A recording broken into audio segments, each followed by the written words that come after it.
Last time we dealt with adoration and worship. We started with attraction, then moved on to faith, then adoration, and then now we are going to deal with single-pointed devotion, single-minded devotion. Let's see how Swami leads us to this. He is almost taking us through this journey. You see, first he talks about faith.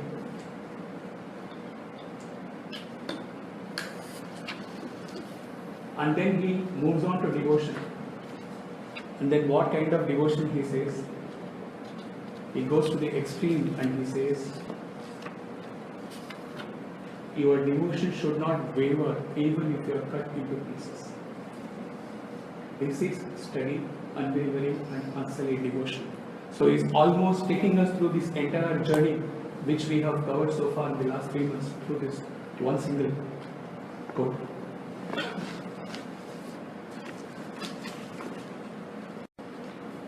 We will take a story of a lecturer in Puttaparthi. I wanted to find out whether he's still alive or not. I could not get the information. He takes us through the entire journey in the spiritual path, in the path of devotion, in bhakti. Since this is his own story, so verbatim it has to be read by me. His name is Ram Mohan. He was a lecturer in Odisha. In 1979, he is called for an interview in SSS Junior College, Puttaparthi. There are about 10 candidates for the interview, and he, by the initial interaction with the other 9, he has found that he is the least qualified out of the 10.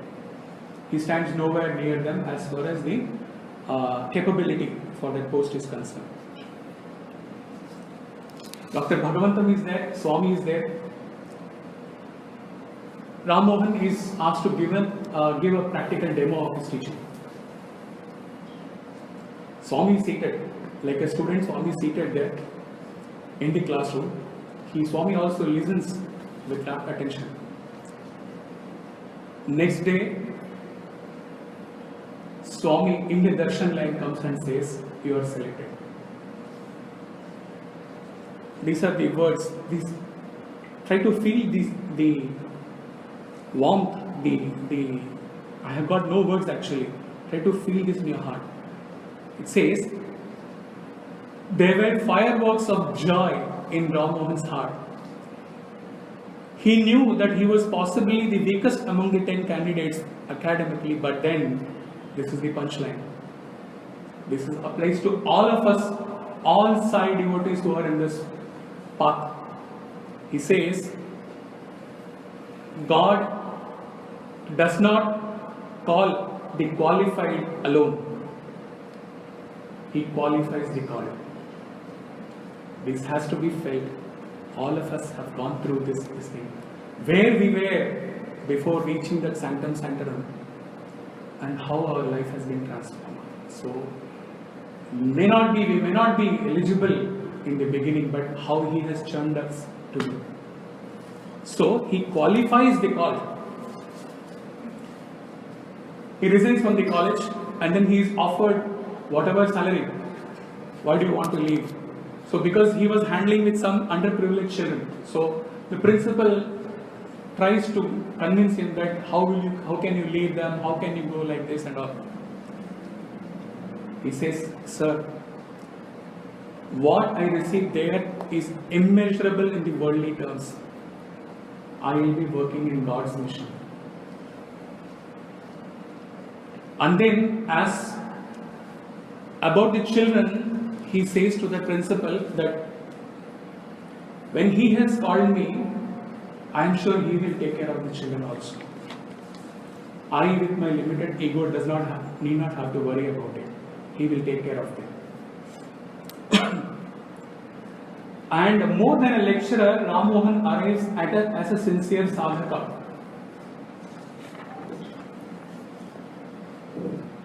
For any discourse, what he will do, he is a Telugu basically. He will carry a small tape recorder and he will record the entire discourse, and verbatim, line by line, he will write. He had a beautiful writing. So he used to write in Telugu, verbatim, every line. Even Swami used to tell him, appreciate his handwriting. And then what happens? The Sanatana Sarthi editor was Kasturi, late Kasturi Garu at that time. Here is the editor.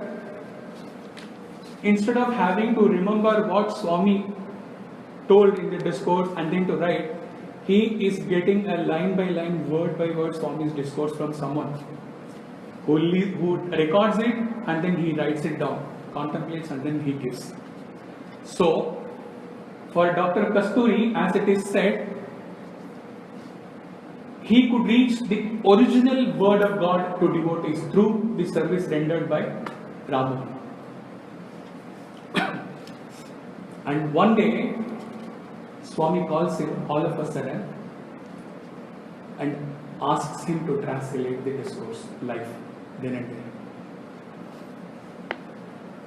Swami appreciates his translation, his voice rendering the quality, everything. And then, can you imagine? Swami picks up his own silver tumbler and then asks Ram Mohan to drink that water after that first translation. Swami would always often refer to his devotion, Gopika-like devotion, and then Swami would give him a nickname, Mohini. And then Swami would call him mother-in-law of the students. How? Swami used to tell him, a mother-in-law, the pun. A mother not by birth, but by divine law. So you are a mother-in-law. Swami used to tell him. And one day Ram Mohan asks him, Swami, I want to increase. All of us ask this question very often. I want to increase my devotion for you to the next level. How to increase my devotion? Swami smiled and said, in one word, he expresses, he has conveyed a million meaning in that. Swami says, express it. Express it. So, what this means for Ram Mohan and means for all soil devotees? What do we mean? How do we take Swami's command that your devotion, Swami is saying, express it? What does it mean? That means in every thought, in every word, in every action, our expression should be so immersed and filled in that devotion. Then imagine how our thought burden. So he takes care of the entire thing himself with this one instruction, express it.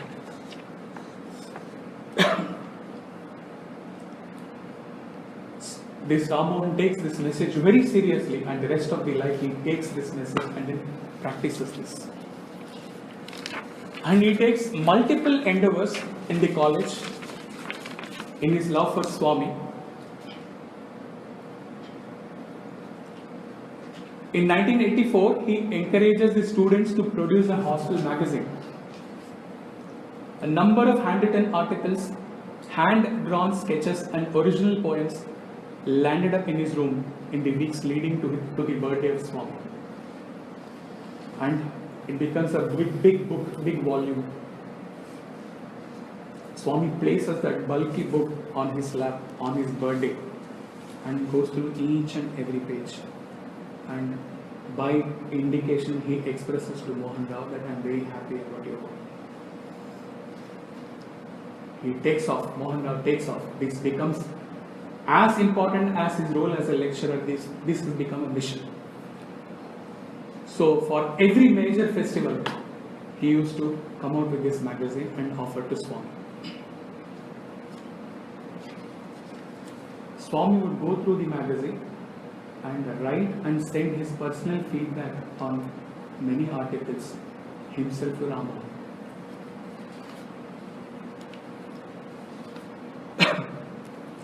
Swami, when he suffered a fall and a fracture, I was there at that time in Puttaparthi in late 80s. Oh, how we used to cry at that time. Swami never used to come for darshan. We from Delhi had gone to, and then with all the so-called physical trouble, on the last day he comes out from the balcony and he gives darshan. Same smile. So even when he had the fracture, Swami used to send his feedback via the then Sanatana Sarthi editor Narsim to Ram Mohan.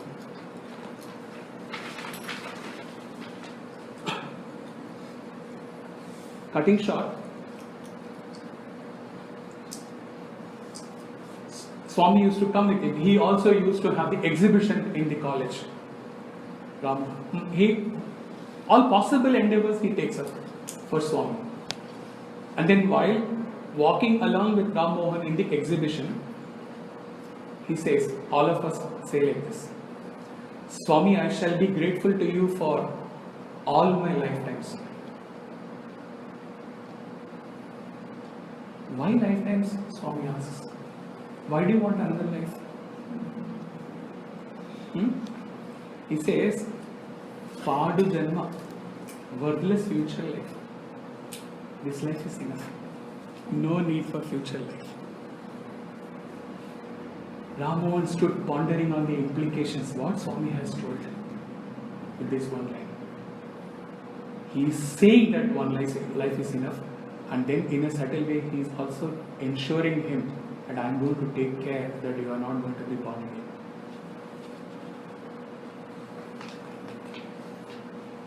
And then another question: Swami, what should I meditate on? Swami says, Ramyate iti Ramaha. That means that which enchants is Rama.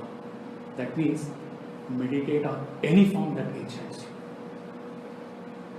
Not necessarily one. Whatever gives you that bliss, that happiness, just meditate on that. And one more instance. With this meditation, this thing, instruction given by Swami, after the bhajan is over, Swami's room, the old, not the Yajur Mandir, but the interview room, where first floor Swami used to stay. After Swami used to get inside after the interview bhajan send off, he used to sit bang opposite to that room gate, and Swami is told, meditate. Very intense meditation he used to get into. Very serious meditation he used to get into. And then Swami again comes to him and tells, hey, Bhagavantudani premato chudali. You should view God with love. Why you are so serious in your meditation? Meditate in love. Meditate with love. And another occasion, these are all the life lessons for us, okay, through this story. He is asking Swami to grant Brahmanyana. He goes to the last level. Grant me Brahmanyana. Swami says, I can grant it right now. But if Brahmanyana is granted without your effort, it will not stay. It will remain permanently with you only when you strive, when you work for it, when you put in your efforts and obtain it. Otherwise, in just one this thing, he can grant Brahmajnana to all of us. We have to become worthy enough to get that and to sustain it. Till 2015, after that I have not, in the record, I have no record. I just asked some of the students who were working in my office, but they could not supply me the information. After retirement, he was in the school hostel, nearing his retirement, following a rigorous schedule, waking up at 5 a.m. and going to bed at 11 p.m. Having retired now to his little hermitage flat, he continues his personal sadhana and also performs his sacred duty as a member of the book review board of Sri Satya Sai Sadhana Trust. He says, "The one who is beyond birth is beyond death. I consider it my greatest fortune and privilege to have been given the opportunity to play a part in the drama envisaged by such a timeless one, my dear Swami. His essence lives on in you and me. The Master thought it fit, and so it shall be. To this embodiment of truth, harmony, love and unity, I bow in gratitude. Grateful to be among his children of immortality." Swami has written a poem, Children of Immortality.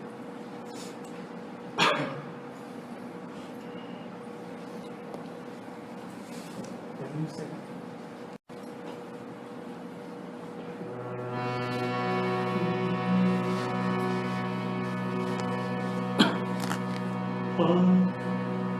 Sai पिता माता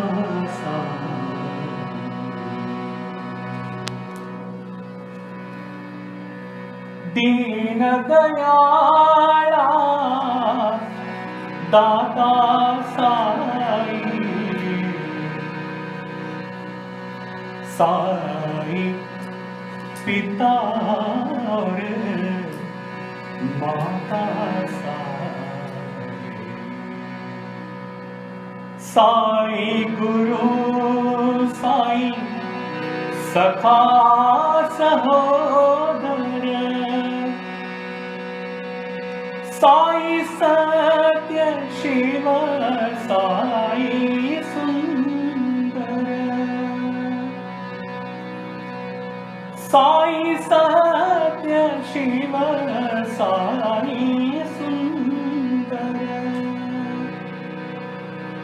वेद उपनिषद गीता दीन दयाला दाता साई, दीन दयाला दाता साई, साई पिता माता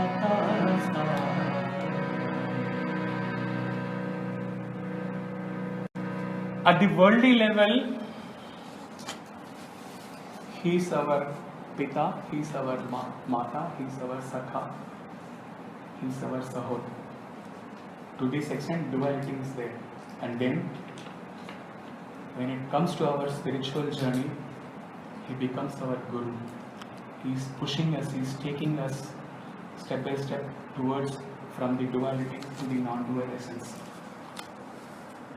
And then, in the journey, when we grow and we reach to the penultimate stage,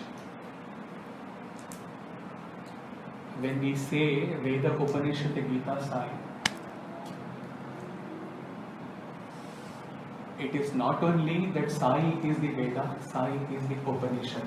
As our Guru, he wants us to be the essence of the Veda, essence of the Upanishad. That is his mission. Paritrānāya sadhūnāṃ vināṣāya ca duṣkṛtāṃ. Okay. Protection of the virtues. So, we have not to leave with singing his glory that he is the Veda, he is the Upanishad. Okay, we have also to become the essence of Vedanta Upanishad. How we reach that level, we will come at the end. We will repeat this song and say and see how the dimension changes at that time. This is another instance. Single-minded devotion.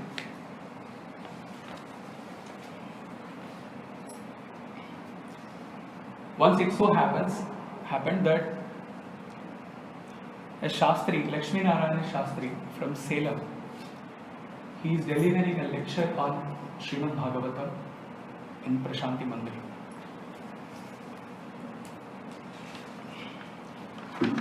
Swami keeps making small corrections and all, as Narayana, as the Krishna, and then Swami says, tell my devotees about Gopikas. We are referring to the single pointed devotion. Shastri, by now he has been corrected 2-3 times on the facts of Krishna's existence. So Shastri says, Swami, I leave it to you. You were the one who knew their longing for Krishna. You were really the Krishna. You might as well tell about that. Swami doesn't respond to Shastri's comments. He lets Shastri continue. He says,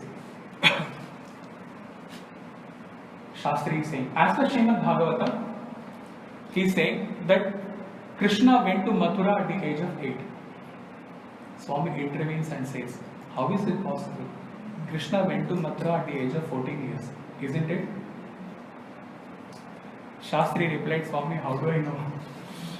Bhagavata tells so. Only you know at what age Krishna went to Mathura. Now tell us all your secrets yourself. Swami laughs gently, and then Swami takes over. From here, these are Swami's words. It has been cut short to give the essence.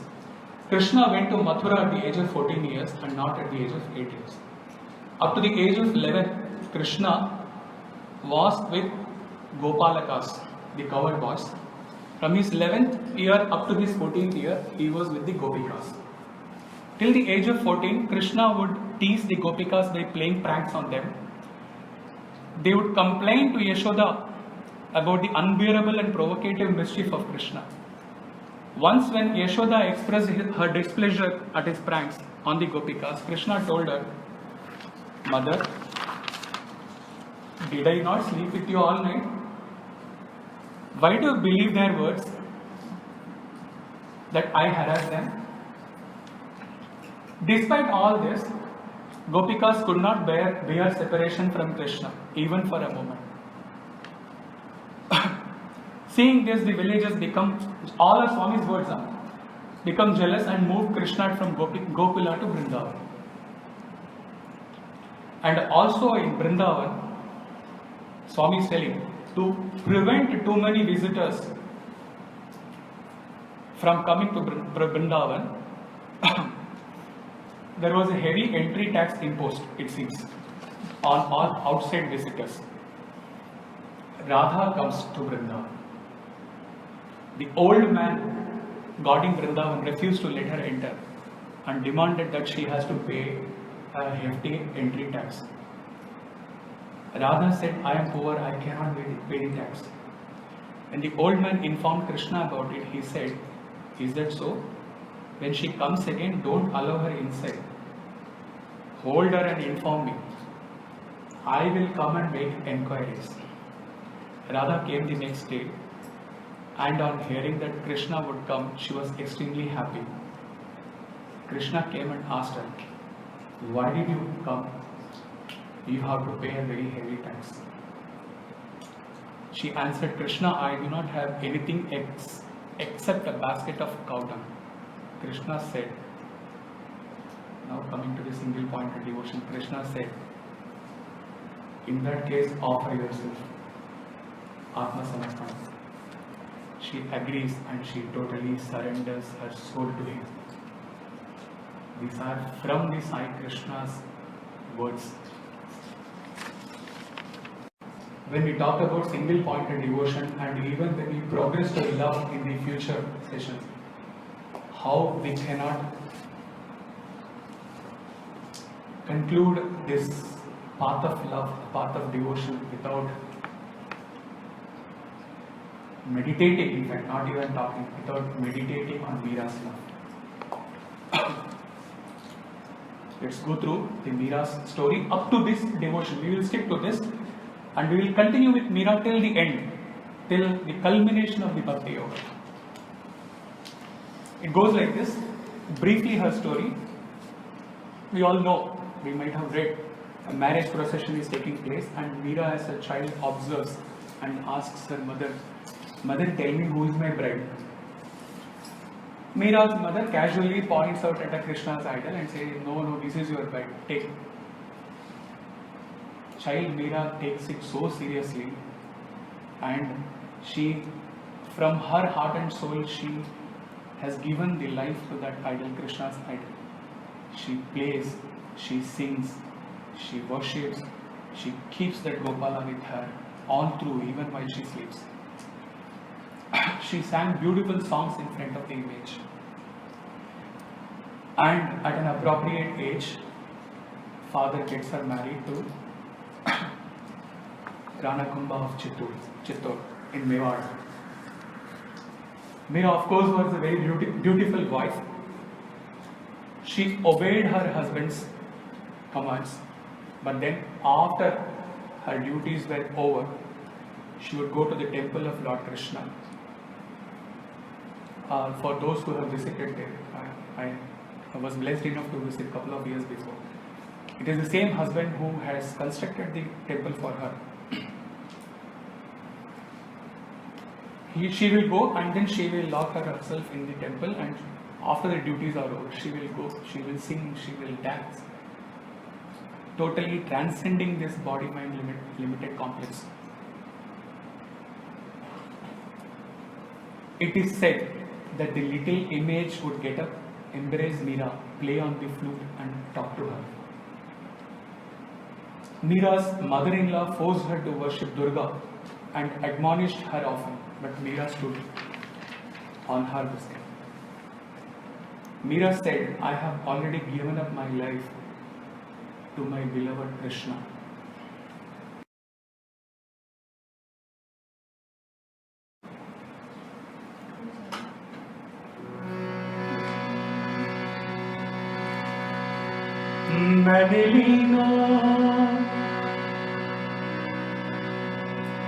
Manelino,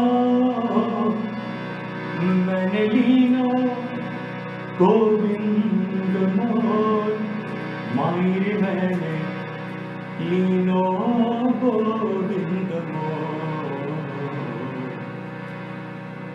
Manelino,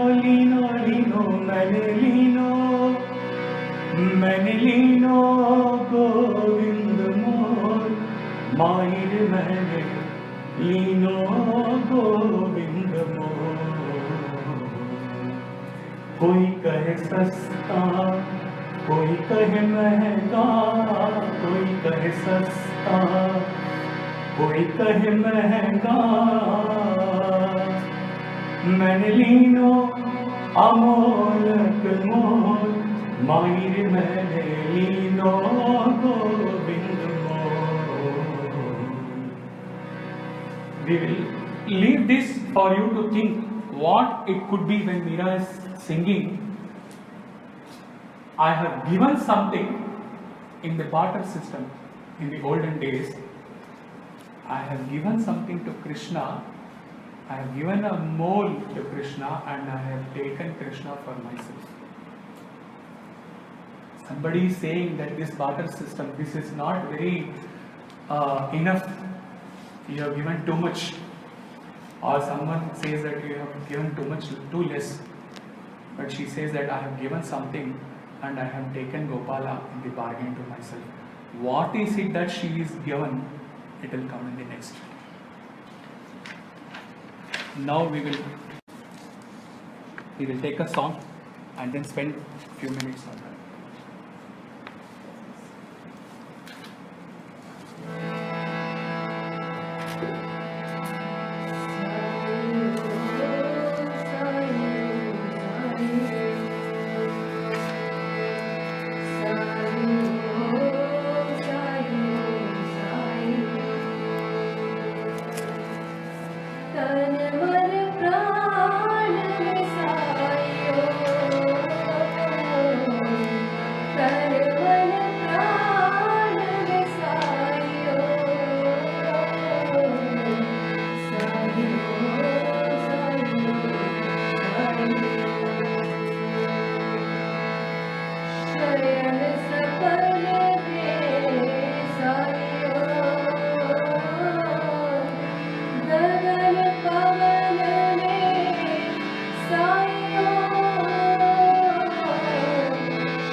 We are going to deal this song in one dimension up to the single point in devotion today, and then towards the end we will try to see how this song assumes a totally different dimension when we reach to the culmination of the Bhakti Yoga.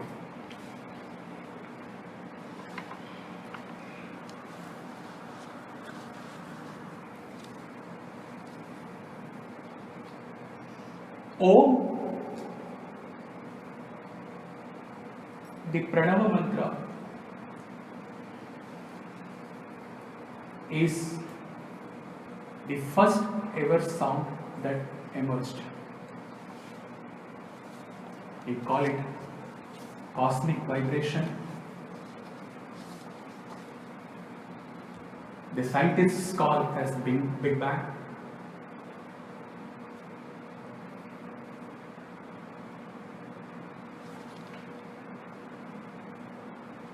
Prior to that,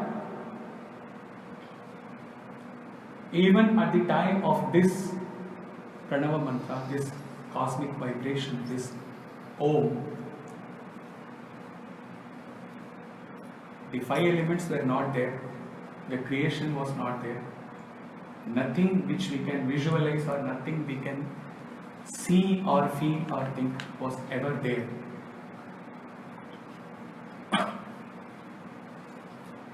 Afterwards,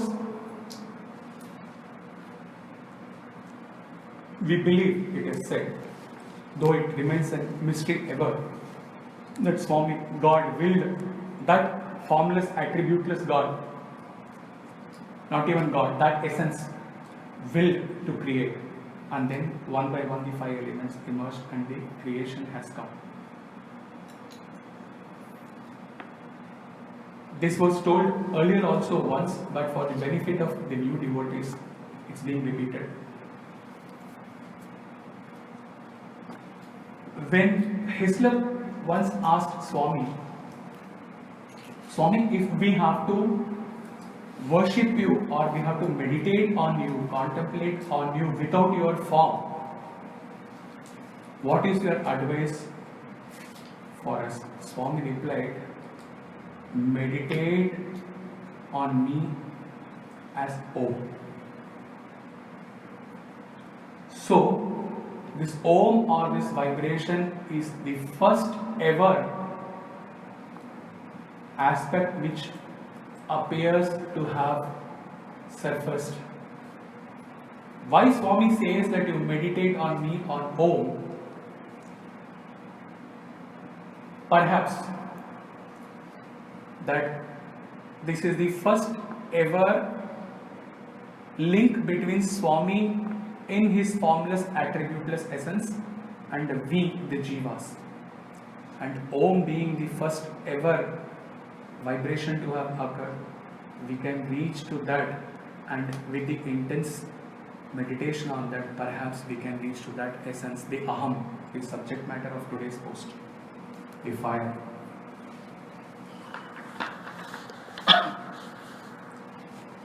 तन मन प्राण में सायो,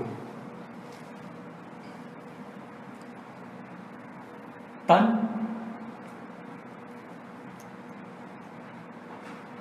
we know that it is gross body, or in the Pancha Koshas, it comes in the first Annamaya Kosha. And then the man and the prana, the prana and the mind comes in this subtle body, or in the next couple of koshas, the Manomaya Koshas, the Pranamaya Koshas.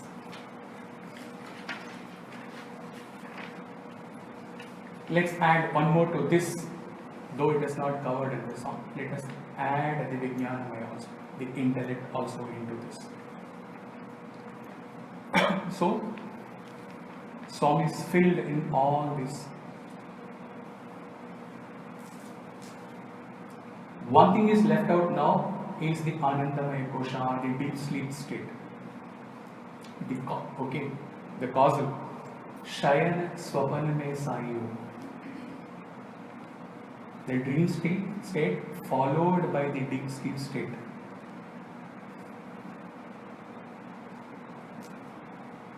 how does it relate to peace?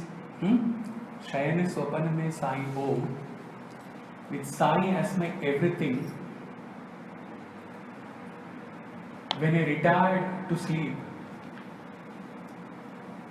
I could experience, I am taking the Shayana Swapana mein a step further to the deep sleep. I am telling. With Sai as my everything, when I went to sleep, I experienced Swami Sai, not in form maybe, but as peace, as bliss, as a peaceful sleep, deep sleep, without any disturbance, without any agitation. The deep sleep state is called as Ananda, not in the literal sense of Ananda, but in the same sense that there is no disturbance, there is no mental agitation, there is no restlessness. To that extent, it is peaceful. Gagan Pavan mein Sai Om. Now we are broadening our meditation, and from us, Jivas, we are expanding to the entire creation. Gagan Pavan mein Sai Om.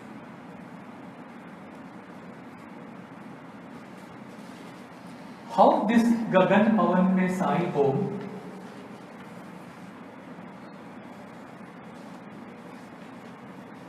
is it the Satya Sai in that form spread over the entire Gagan Pavan?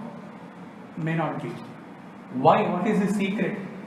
Swami is in Gagan and Pavan, the entire creation, because in my Nayan mein Sai. Actually, if I had the liberty, I would have transposed this. I would have put the Nayan mein first and then brought the Gagan Pavan mein next. Because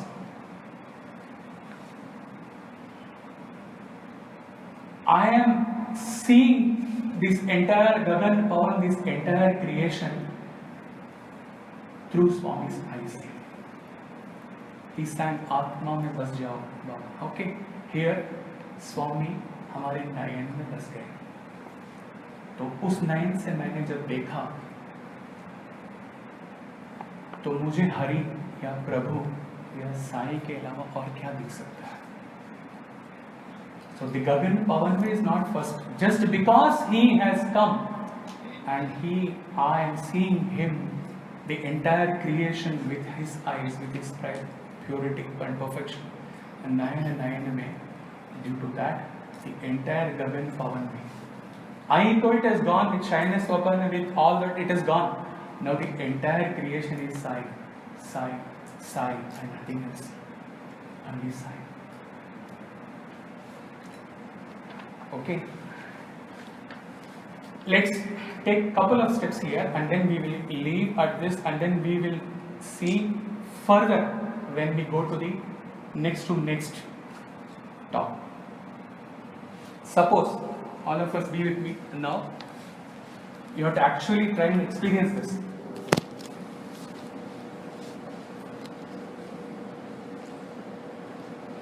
I am here.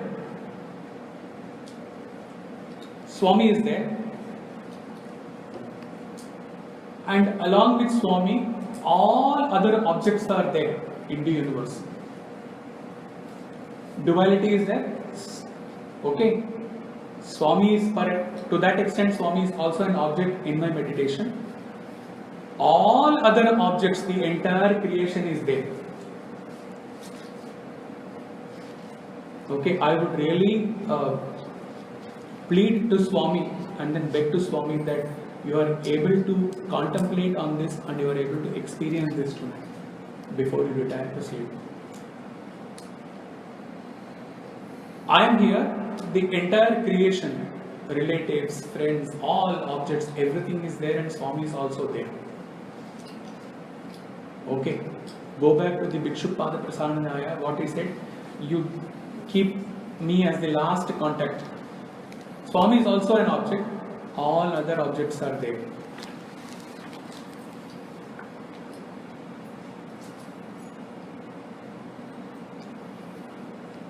I am single pointed devotion. I am focusing on Swami so intensely. गगन पवन में, नयन नयन में, शयन स्वपन में, तन मन प्राण में. To that extent, with the Radha's Atma Samarpanam, I am focusing on Swami so much that all other objects of this creation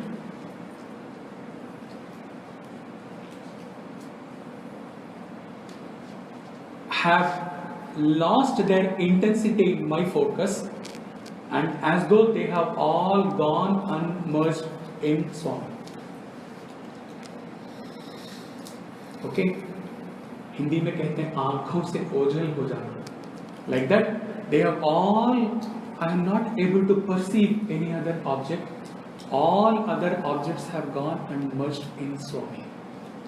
Now Swami is there, I am there. Up to this single pointed devotion, one more step, try to meditate, try to reach up to this level, up to the next level, what is going to be told. Up to this, the single pointed devotion. Duality is there, Swami is there, I am there.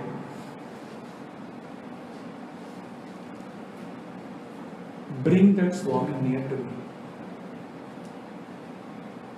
From there, bring that Swami near to me. What will happen? Something is in front of you, you can see, you can visualize, you can sense. Okay?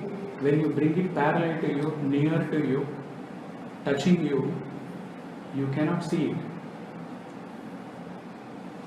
Your senses cannot see it. You can only experience it. Swami has come near you. Swami is touching you. You are touching him. How it will be? Okay. We are moving that object duality to the next level. What will happen next? Ultimately, when we reach to that meditation in the last or the penultimate talk, the Nayan Nayaname will assume a totally different and the ultimate dimension. Let us see how. But up to this at least, contemplate, and then for few seconds or few minutes at least, in the maddening rush of this creation, let all objects be there and let all objects slowly go and merge in Swami, lose their identity. Swami is there, I am there. And then I am bringing Swami next to me, and then now we are together. I am not seeing him, he is here. He is almost near to me, he is reaching to me, or I am reaching to him. I am experiencing him, but I am not seeing him. Reach up to this level in meditation. We will take forward in the next step. Okay?